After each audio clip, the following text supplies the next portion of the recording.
continuous push to positively impact the lives of others, model Simone Taren has been turning heads since 2017. Having appeared in a lot of fashion magazines, she sits here as the winner of Jenleeon's cover contest. First, how you doing? Hi everyone, I'm doing amazing.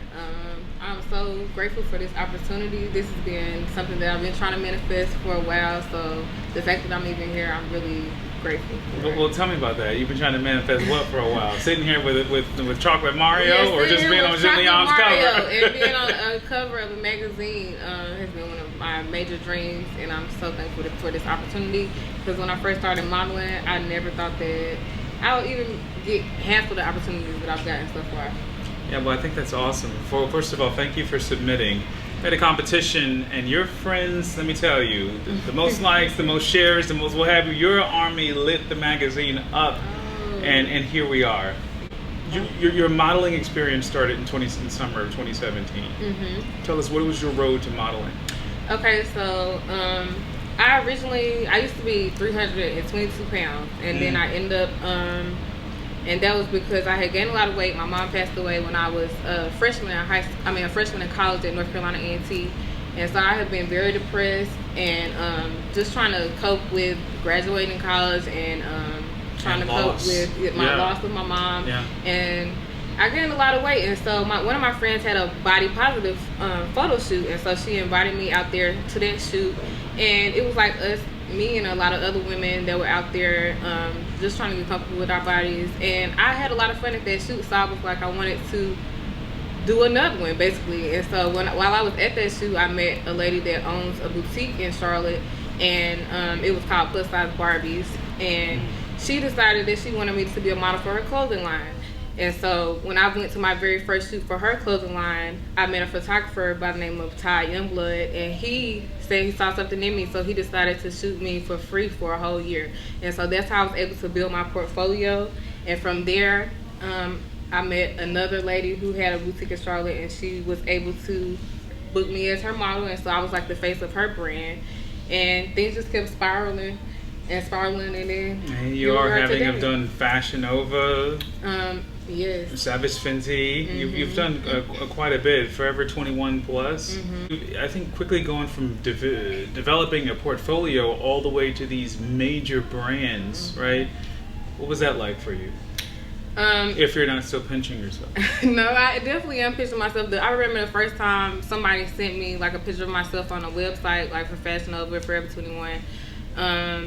And the first time I got published in Essence magazine, it was just like, wow, I cannot believe this stuff is really happening to me. But I really give all the credit to God. Like I tell people all the time, God is my agent, because it's no way that I could have maneuvered any of these opportunities without my being consistent and wanting to really do this, and without God opening the doors for me. So I think that's wonderful. That says to me your faith is really important to you.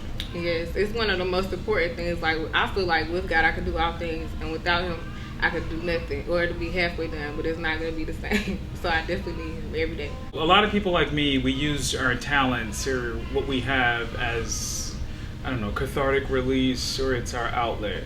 So around the time that you were dealing with loss, you were dealing with college, what have you, and then you started to model, that in conjunction with your faith, did you find yourself being able to get hidden in the opportunity to, sell it to the camera as a way to help you cope with any adversity you were dealing with, especially the loss? I feel like when I'm shooting, it's like I come alive. It's like I turn into another person when I get hair and makeup, and then I put on clothes. It's just the confidence and stuff that I feel exudes when I'm shooting. It allows me to, like you said, go to another place and focus on that. And it's something that I really like to do, and that's why I continue to do it, because I like to look good. Who does not like to look good? And I look good in a lot of things, so if I may say so myself. But I am very humble. But I'm just gonna say, like, this is something that I feel like. She says I'm humble, but I can see myself. I see what you see. No, I'm just saying, like, I really have always had a lot of confidence, and I think that's just something that my parents spoke into me, regardless of what anybody say. I'm just the type of person that I believe if you feel good and you look good, you can accomplish great things. And it only matters what your opinion of yourself, because sometimes you can consult other people and they don't see the vision that you see, and they don't see the vision that God has for your life. So you have to go forth and know what you set out to do. Right, and speaking to that, obviously your intent to be a positive impact on people's lives, right? Mm-hmm. That big push includes you wanting to inspire others to love themselves, right? Mm-hmm. To love themselves first. Were you bullied as a child? I wouldn't say that I was. I have had a few encounters when I was a child, but it wasn't like, oh no, I'm about to crumble and die because somebody called me fat. But I definitely experienced the name calling and just feeling separate from everybody because I was maybe a little bigger, a little chubbier. But I never really let that stuff stop me from doing what I want to do. I was a cheerleader. I was the vice president of my class. Like, I still went after everything I wanted to do because, and I really, like I said, I feel like it was instilled because my father is a pastor, and I feel like it was instilled from just my parents pumping me up. So I always had this and that's my point. Why I wanted to bring that up. That whole tragedy to triumph experience. Mm-hmm. The idea that there are a lot of kids that don't have that mindset of self-worth, despite the odds or despite what people are saying about them. So from you, it's to go through whatever bit of it you did, and then you come up and it's like, well, the very same thing that they might have teased me about, looking good on covers and stuff. Okay, and that's why I feel like it's so ironic, because this is a thing that I probably, when I was younger and I did go through those periods of low self-esteem, like this is one of the things that it's so funny how I'm making money and I'm getting all these opportunities from just being something that I used to hate being, which was bigger than other people. And I think that's so ironic, and it's funny how God works. Yeah, it's very funny. So your message to people, since you do care about wanting people to love themselves regardless, your message to that person that doesn't feel good in their own skin? My message to them would be to, like I said, look inside yourself and know that you're valuable, know that you're worthy of everything that your heart desires, and know that God definitely loves you, and He made you for who you are uniquely, and you don't have to be like anybody else. And anything that you set your mind to, you need to walk forth in that purpose. Like I said, you can't always consult other people know and stand strong in who you are, and you have to know who you are and who you belong to. And every day when you wake up, you have to choose to love yourself. Sometimes people don't make that choice. Wow. No, keep going. Oh. Keep going, please. I'm like, choose to love. That is powerful. Keep going. I had to decide that I wasn't going to accept the things that people were saying about me. And I decided Simone, how do you feel about yourself? Do you feel like you look good when you walked out the house and you had on that skirt that everybody said was ugly? If I feel like I look good, then that really didn't matter to me.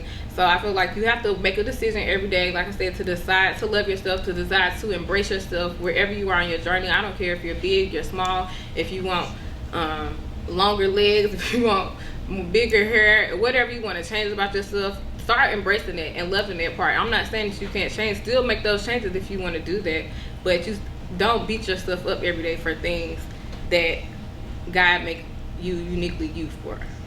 Absolutely. Now, rapid fire. Since you're in this whole fashion world, right? Mm-hmm. I'll give you a word, and you gotta let me know what it is, what you do in that specific scenario. Okay. All right. For example, favorite color? Gold. Favorite type of clothing wear? Two-piece sets. Okay. Shoes? Comfortable. Shoes with like a little heel thing on the bottom. Makeup brand? I'm Fenty.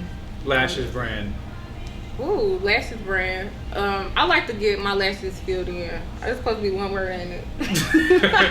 No, I give you one word, which will be the scenario. One word or multiple words will be the scenario. You just gotta shoot back. I like to get rapid fire. I forgot what it's called, but I like to get the lash extensions. That's what I'm trying to say.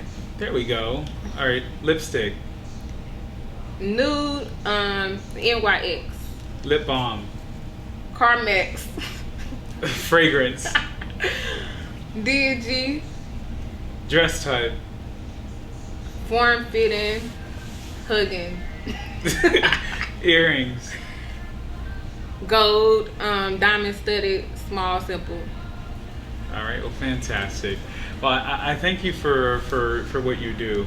I think one of the things I find impressive about any type of artistry is whether model, music, or what have you, when we have a message that we want to positively impact the lives of others, that means that we're enjoying our art, but more importantly, we're using our art for a mission. And there's nothing more powerful than to get paid to do something that you love, but also something that can inspire others. And I think even just with your visual artistry, you definitely are inspiring others as you inspired us. Oh, thank you so much. And here we are. So tell everyone where they can follow you, Simone. Okay, so you can follow me on Facebook at Simone Stovall, on Instagram at Simone Taren. I am on Twitter at Everybody Loves Moan, but I barely be on there. And then I'm on Snapchat, but I barely be on there too. So follow me on Instagram, really, and reach out to me through there. If you're trying to get in contact with me for business purposes, you can email me at SimoneStovall@gmail.com. Fantastic. And please check out Simone on the Jenleeion cover. She is the winner of the cover contest. We'll be doing it a few times a year. So again, keep your eyes open for your opportunity to sit in the Jenleeion circle with Mario and to be on our cover. We look forward to that. All right, everybody. I'm Mario Bonds. See you next time.